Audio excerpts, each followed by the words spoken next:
Ito ay rated SPG, striktong patnubay at gabay ng magulang ang kailangan. Hindi na nga maintindihan kung anong tumatakbo sa isip ni Rigor. Para na nga itong balisa at akala mo ay nababaliw na. Sinabihan nga ni David si Rigor na mas maganda kung palalayasin na lang daw umano nila si Marites sa bahay nila. Ngunit mariin nga itong tinanggihan ni Rigor.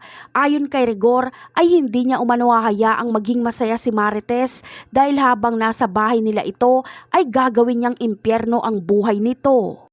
Kaya naman, sa unang gabi pa lang ni Marites sa bahay nila ay gagawa na agad siya ng masama ni Rigor.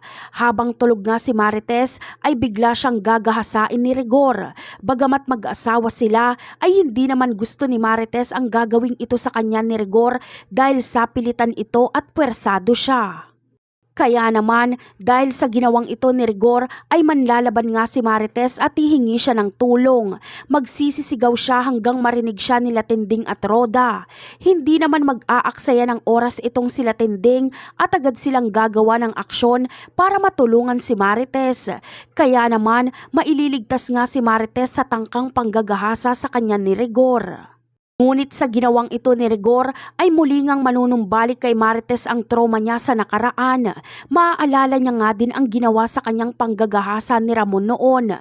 Ngunit ang nangyari ngayon kay Marites ay mas masakit pa dahil hindi niya akalaing asawa niya pa mismo ang gagawa nito sa kanya.